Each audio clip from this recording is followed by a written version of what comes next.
అమరావతి పేరుతో ఒకవైపు అంతులేని అప్పులు, మరోవైపు యథేచ్ఛగా ప్రజాధనం దుర్వినియోగం. రాజధాని నిర్మాణంలో చంద్రబాబు సర్కారు నిర్వాకాలకు ఇది మరో నిదర్శనం. సింగపూర్ సంస్థ రూపొందించిన అమరావతి మాస్టర్ ప్లాన్లో లోపాల కారణంగా రాష్ట్ర ఖజానాపై భారీగా భారం పడింది. రాజధాని అభివృద్ధి పేరుతో ప్రజాధనాన్ని విచ్చలవిడిగా దుర్వినియోగం చేస్తుంది కూటమి సర్కార్.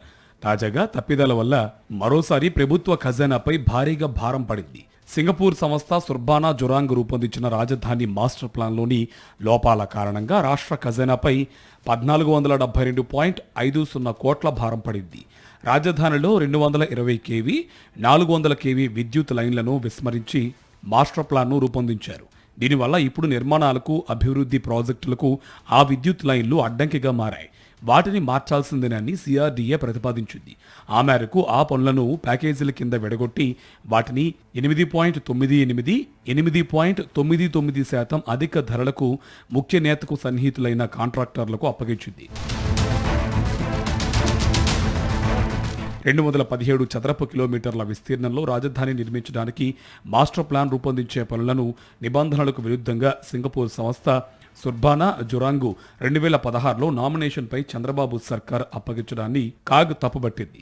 మాస్టర్ ప్లాన్ను రూపొందించిన ఆ సంస్థకు 20.28 కోట్లను అప్పట్లో ప్రభుత్వం చెల్లించింది. ఆ ప్లాన్ ప్రకారమే అప్పట్లో రాజధాని నిర్మాణ పనులను ప్రారంభించింది. కానీ రాజధాని ప్రాంతంలో గతంలో 38 కిలోమీటర్ల పొడవున వేసిన 400 కేవీ విద్యుత్ లైన్లు, 55 కిలోమీటర్ల పొడవున వేసిన 220 కేవీ లైన్లు నిర్మాణాలకు అడ్డంకిగా మారాయి. ఇది మాస్టర్ ప్లాన్లో లోపాలను బహిర్గతం చేసింది. దాంతో ఆ విద్యుత్ లైన్లను మార్చే పనులకు గతేడాది సిఆర్డీఏ టెండర్లు పిలిచింది. రాజధాని ప్రాంతంలో 220 కేవీ లైన్ను మార్చే పనులను 8.98% అధిక ధరలకు కోట్ చేసిన బీఎస్ఆర్ ఇన్ఫ్రాటెక్ లిమిటెడ్కు 1082.44 కోట్లకు ప్రభుత్వం కట్టబెట్టింది.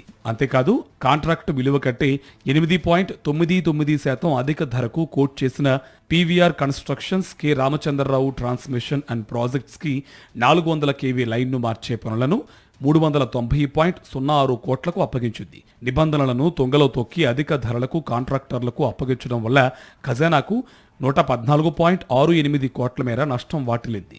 ఆ మేరకు కాంట్రాక్టర్లకు ప్రయోజనం చేకూరింది. విద్యుత్ లైన్లను మార్చే పనులను కాంట్రాక్టర్లకు అప్పగిస్తూ జారీ చేసిన ఉత్తర్వులకు ఆర్థిక శాఖ నుంచి అనుమతి తీసుకోలేదు.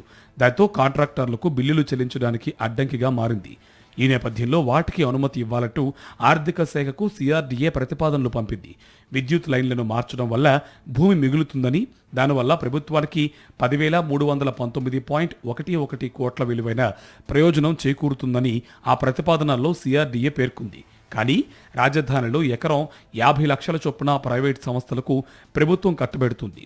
వీటిని పరిగణలోకి తీసుకుంటే విద్యుత్ లైన్లను మార్చే పనులకు అనుమతి కోసం వితండవాదనతో కూడిన ప్రతిపాదనను ఆర్థిక శాఖకు సిఆర్డీఏ పంపిందన్నది స్పష్టమవుతోందని నిపుణులు స్పష్టం చేస్తున్నారు.